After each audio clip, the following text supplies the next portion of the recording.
Қайырлы күн балалар, бүгін сендермен 4-ші сынып 41-ші сабақты өтетін боламыз. Сабақтың тақырыбы санды көбейтіндіге көбейту және бөлу. Бірінші тапсырма. Ұлы жібек жолы көптеген ғасырлар бойы Еуропа мен Азия мәдениеті мен өркениетінің ұштасуын қамтамасыз етті. Түйелердің әртүрлі тәсілмен сана деп тұр. Енді екі көбейткіш олардың көбейтіндісімен алмастыруға болады деп тұр. Енді түйелерді біз санайтын болсақ, бұл жерде 1, 2, 3 түйеден бар. Яғни бұл жерде 3 түйеден 1, 2, ал мына жағында 1, 2, 3 қатардан 3, 4 қатардан бар. Сонда біз А тең 2 қатар, Б тең мына жағы 4 қатар, С тең әрқайсында 3 түйеден бар. Енді оларды есептейтін болсақ, жалпы 2 қатарды көбейтеміз, жақшаның ішінде 4-ті көбейтеміз 3-ке.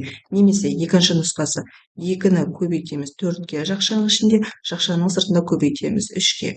Немесе үшінші нұсқасы 2-ні көбейтеміз 3-ке, көбейтеміз 4-ке, 4 қатарға. Яғни барлығының жауабы бір болады. Себебі бұл жерде сан мәндері бірдей, тек қана жақшалар ауысып отыр.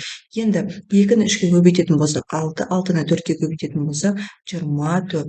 Сонда жауабы барлығы болып, барлығы 24 түйе бар. 24 түйе бар. Енді келесі тапсырма, өрнектердің мәнін тап, олардың өз суретімен орналастыр. Сонда сен ұлы жібек жолы өткен кейбір елдердің атауын білетін боласың деп тұр. Яғни бірінші есепті қарайтын болсақ 4 көбейту 25 көбейту 9. Яғни ол 900-ге тең болады. Ол дегеніміз Қ әрпімен жазылып тұр. Келесі 50 көбейту 4 көбейту 9. Оның жауабы 1800, бұл А әрпі болып тұр. Келесі 35 көбейту 9 көбейту 200-ге тең, ол 63 мыңға тең, Н әрпі болып тұр. Келесі 6 көбейту 25 көбейту 400, жауабы 60 мың, бұл А әрпі болып тұр. Келесі 60 көбейту 8 көбейту 50, ол 24 мыңға тең, ол С әрпі болып тұр. Келесі 400 көбейту 9 көбейту 5-ке тең, яғни ол 40 Қ әрпі болып тұр. Келесі 15 көбейту 7 көбейту 60, жауабы 6300, А әрпі болып тұр. Келесі 500 көбейту 3 көбейту 20, жауабы 30 мың, Т әрпі болып тұр.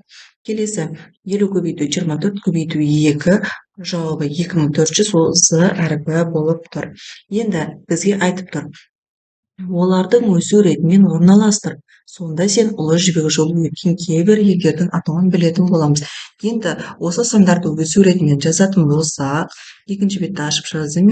Яғни бұл жерде өз суреті ең кішкентай санымыз 900. 900 дегеніміз ол Қ әрпі болып тұр. Одан кейін 1800 саны.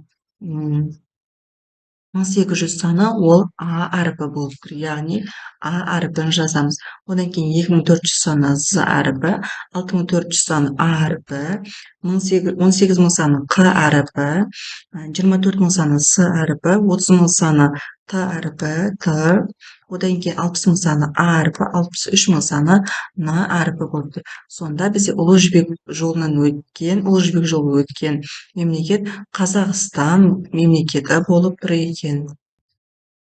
Келесіне қарайтын болсақ, яғни екінші рядта тұрған қарайтын болсақ, 600 көбейту 5 көбейту 8, яғни ол 24 мыңға тең, ол А әрпі болып тұр. Одан кейін 25 көбейту 14 көбейту 40, ол 14 мыңға тең, ол Р әрпі болып тұр. Одан кейін 35 көбейту 8 көбейту 200, ол 56 мыңға тең, Н әрпі болып тұр. Одан кейін 5 көбейту 50 көбейту 12, ол И әрпі, яғни 4200-ге тең болып тұр. Енді өз суретімен жазатын болсақ, бұл жерде ең кішкентай санымыз 4800 болып тұр. Одан кейінгі санымыз 14 мың, одан кейінгі санымыз 24 мыңға тең, одан кейінгі санымыз 56 мыңға тең. Енді мемлекеттің атауын жазатын болсақ, яғни ең кішкентай сан 4800, ол И әрпі, одан кейін 14 мың саны Р әрпі, одан кейін 24 мың саны А, одан кейін Н әрпі, яғни Иран мемлекеті шығып тұр. Иран. Келесі үшіншісіне қарайтын болсақ, яғни үшінші қатарға қарайтын болсақ, бірінші 60 көбейту 100 көбейту 3-ке тең, яғни ол 18.000-ге тең а әріпі болып тұр. Одан кейін 45 көбейту 9 көбейту 200, ол 81.000-ға тең, ол а әріпі болып тұр. Одан кейін 190 көбейту 200 көбейту 5, ол 190.000-ға тең, яғни ол е әріпі болып тұр. Одан кейін 75 көбейту 2 көбейту 200, ол 30.000-ға тең, яғни т әріпі болып тұр. Соңғысы 250 көбейту 3 көбейту 20, ол 15.000-ға тең, ол дегеніміз қ әрпіне тең болып тұр. Енді өзу ретімен жазатын болсақ, бірінші бұл жердегі ең кішкентай санымыз ол 15.000-ға тең болады, яғни 15.000-ді жазамыз. Одан кейінгі санымыз 18.000-ға тең, одан кейінгі санымыз 30.000-ға тең болады. Одан кейінгі санымыз 81.000-ға тең, одан кейінгі сан 190.000-ға тең. Енді әріптерін қойып жазатын болса, 15.000 деп отқанымыз ол қ, 18.000 деп отқанымыз а, 30.000 деп отырғанымыз т, 81.000 деп отырғанымыз а, 190.000 деп отырғанымыз ол е. Яғни бұл жерде Қытай мемлекеті шығып тұр. Қытай деп жазамыз.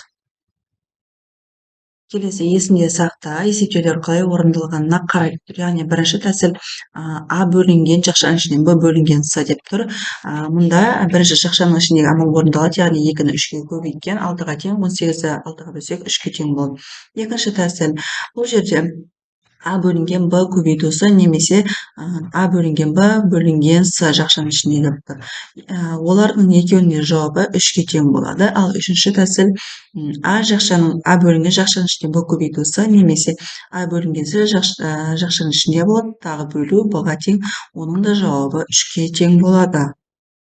Келесі тапсырма есептеулердің әртүрлі тәсілдерін түсіндір деп тұр. Яғни бірінші есепке қарайтын болсақ, 48 жақшаның ішіне 2 көбейту 3, яғни бұл жерде жақшаның ішіндегі амал орындалады. 2-ні 3-ке көбейтсек 6, 48-ді 6-ға бөлетін болсақ 8-ге тең болады.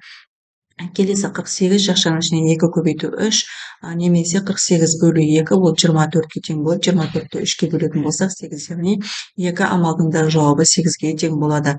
Келесі 48 жақшаның ішіне 2 көбейту 3, немесе 48-ді 3-ке бөлетін болсақ 16-ға тең, 16-ны 2-ке бөлетін болсақ 8-ге тең. Яғни бұл жердегі амалдар ғана өзгеріп отыр, бірақ сан мәндері бірде, жауаптары да бірде шығады. Енді келесі тапсырманы өзіміз орындайтын болсақ, яғни 64 бөлеміз жақшаның ішіне 4 көбейту 2, 4-ті 2-ке көбейтетін болсақ 8-ге тең болады. 64-ті 8-ге бөлетін болсақ 8 болады. Келесі 64 бөлінген 4 көбейту 2 деп тұр, немесе 64-ті 4-ке бөлетін болсақ 16, 16-ны 2-ке бөлетін болсақ 8-ге тең болады. Келесі 64-ті 2-ке бөлетін болсақ 32, 32-ні 4-ке бөлсек 8, яғни бұл жерде де жауаптар бірде, тек қана амалдар өзгеріп отыр. Келесі тапсырма тиімді тәсілмен есепте деп тұр. Бірінші есепке қарайтын болсақ, 4 көбейту 28 көбейту 25-ге тең болып тұр. Бұл жерде өзімізге оңай болу үшін бірінші 4-ті 25-ге көбейтіп аламыз, ол 100-ге тең болады. Оны көбейтеміз 28-ге. Яғни 28 жазылады, 100-де 2 нөл болғандықтан 2 нөл қосамыз артына. Келесі 25-ті 4-ке көбейтетін болсақ 100-ге тең болады. Ал 29-ды 3-ке көбейтетін болсақ 87. Жауабына 87 жазылады, 100-де 2 нөл болғандықтан артына 2 нөл, яғни жауабы 8700-ге тең болады. Келесі 15-ді 2-ке көбейтсек 30 болады, 30-ды 3-ке көбейтетін болсақ 90-ға тең болады. Келесі 25-ті 4-ке көбейтсек 100, 36-ны 100-ге көбейтетін болсақ 3600-ға тең болады. Келесі дәл осы есептің келесі бағын шығаратын болсақ, яғни бұл жерде оңай тиімді тәсілін есептеу үшін бірінші 25-ті 4-ке көбейтіп аламыз, ол 100-ге тең болады. Оны 8-ге көбейтетін болсақ 800-ге тең болады. Келесі оңай тәсілін есептеу үшін 15-ті 4-ке көбейтіп аламыз, ол 60-ға тең. 60-ты 9-ға көбейтетін болсақ 540-қа тең болады. Келесі 2-ні 5-ке көбейтсек 10-ға тең, 10-ды 59-ға көбейтсек 590-ға тең болады. Келесі 2-ні 5-ке көбейтсек 10-ға тең, 54-ді 10-ға көбейтетін болсақ 540-қа тең болады. Келесі тапсырма өрнектерді жазбаша түрде есепте, тексеруді орында деп тұр. Яғни бізге бірінші берілген 65.534-ті 7-ге бөлеміз. 65.534-ті 7-ге бөлетін болсақ, 9.362-ге тең болады. Енді тексеру үшін бөлу амалы болғандықтан, тексеру үшін көбейту амалымен тексереміз. Яғни 9.362-ні 7-ге көбейтетін болсақ, 65.534-ге тең болады. Келесі 34.872-ні 8-ге бөлетін болсақ, 4.359. Оны тексеру үшін көбейту амалы орындалады. Яғни осыны 8-ге көбейтетін болсақ, 34.872 шығады. Келесінде үшіншісінде 2358-ді 3-ге көбейтеміз. Ол 8274-ге тең болды. Тексеру үшін бөлу амалын орындадық. Яғни 8274-ді 3-ге бөлетін болсақ, 2758-ге тең болды. Төртіншісінде 45516-ны 4-ге бөлетін болсақ, 11379-ға тең болды. Тексеру үшін 11379-ды 4-ге көбейтіп, сонда 45516 шығады. Келесі тапсырма. Ұлы жібек жолы бойымен саяхат жасау үшін әрқайсысында 14 орындықта 5 автобус жүреді. Барлық орындарды тола осы автобустармен 20 рет қатынағанда қанша турист саяхат жасайды. Яғни бір автобуста 14 орындық бар екен. Ал 5 автобусымыз 20 реттен қатынайтын болса, неше турист барады деп тұр. Яғни бізде бір автобусымызда 14 турист болса, бізге 5 автобус керек, яғни 5-ге көбейтеміз. Ал олар 20 рет қатынады деп тұр. Сондықтан да 20-ға көбейтеміз. Алдымен 5-те 20-ға көбейтіп алсақ 100-ге тең, оны 14-ге көбейтетін болсақ 1400-ге тең. Сонымен жауабы 1400 туристі саяхатқа апаруға болады.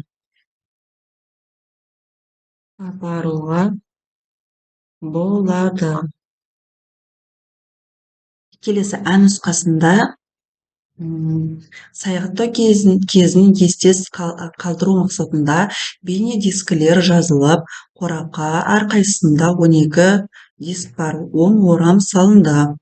Қорапқа осындай 30 орам сияды. Қорапты толтыру үшін енді қанша орам керек деп тұр. Яғни бір орамға 12 дисктен сияды екен, ал 30 бумаға неше диск сияды деп тұр. Енді бізге айтылған 12 дискте 12 диск бар, олардың әрқайсысы 10 орамнан салынған, яғни 12-ні 10-ға көбейтіп аламыз.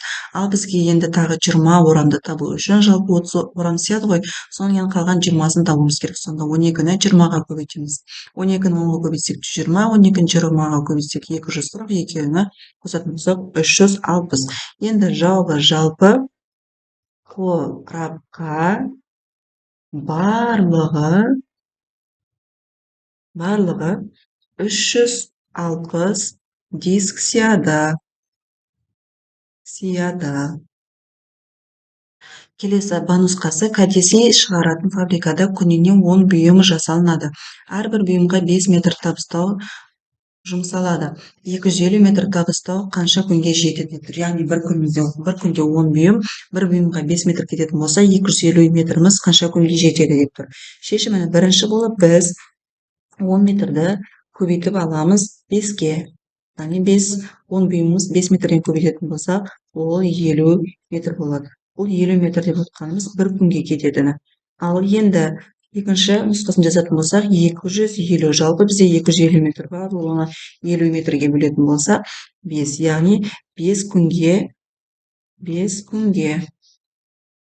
Сонда өрнектейтін болса, өрнек деп жазайық. Бізде жалпы 250 метр бар. 10 көбейту 5 деп жазсақ болады. Оны 5-ге көбейтсек 50, 250-ні 50-ге бөлетін болсақ 5-ге тең болады. Енді сонымен жауабы 250 метр табыста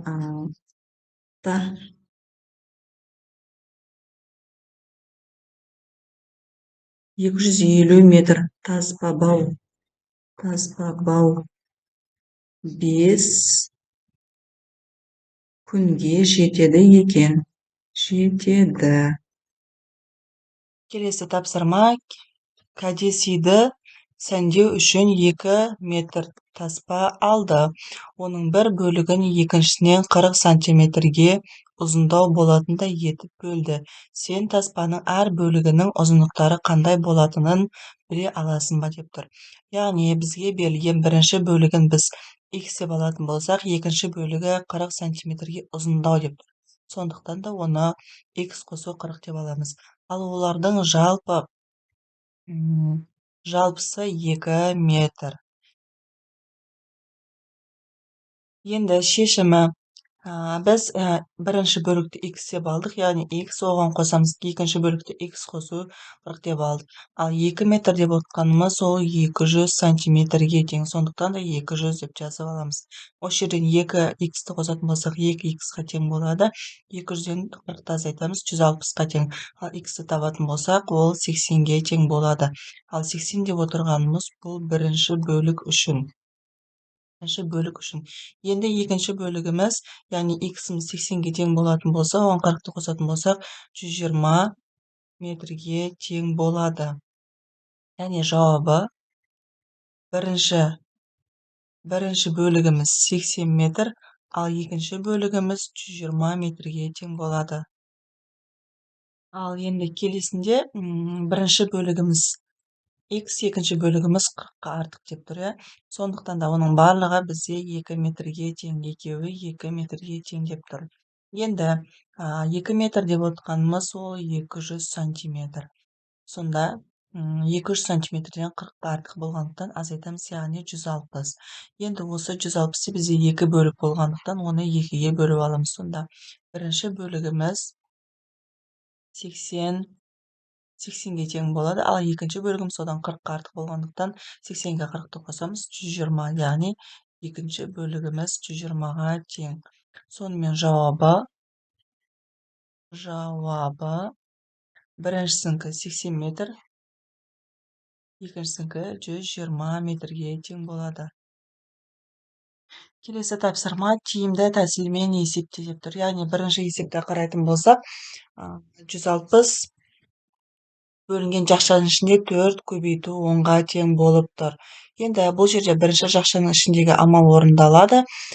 Сонда 4-ті 10-ға бірінші көбейтіп аламыз. Сонда 40-қа тең болады. 160-ты 40-қа бөлетін болсақ, 4-ге тең болады. Келесі жолы 160-ты 4-ке бөліп аламыз. Ол 40-қа тең, 40-ты 10-ға бөлетін болсақ, бұл да 4-ке тең болады. Келесі 160-ты 10-ға бөлеміз, 16-ға тең, оны 4-ке бөлетін болсақ, 4-ке тең болады.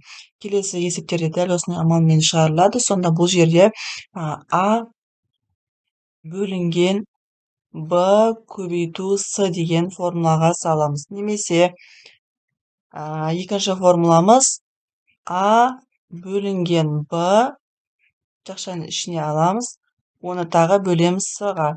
Немесе үшінші формула А бөлеміз С-ға жақшаның ішінде болады, оны бөлеміз Б-ға. Яғни барлық есептерді осы формула бойынша есептеп шығамыз. Бірақ барлығының жауаптары бір шығады. Келесінде 4-ші, 5-ші және 6-ші есептерде біріншісінде 480-ді бөлеміз, жақшаның ішінде 20 көбейту 4-ке, яғни 20-ны 4-ке көбейтетін болсақ 80-ге тең болады. 480-ді 6-ға бөлетін болсақ 6-ға. Келесі есеп 420 бөлінген 9 көбейту 10 деп тұр. Бірінші жақшаның ішінде амал орындалады. 9-ды 10-ға көбейтсек 90, 720-ны 90-ға бөлсек 8-ге тең болады.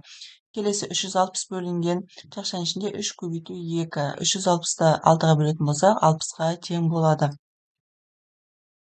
Келесінде 560 бөлінген жақшаның ішінде 10 көбейту 8. 10 8-ге көбейтсек 8, 560-ты 80-ге бөлсек 7-ге тең болады. Келесі 630 бөлінген жақшаның ішінде 3 көбейту 30-ға тең. 3-ті 30-ға көбейтетін болсақ 90, 630-ты 90-ға бөлетін болсақ 7-ге тең болады. Сонымен бүгінгі 4-ші сынып 41-ші сабақ аяқталды. Видеоға лайк басып, каналыма тіркелуді ұмытпаңыздар.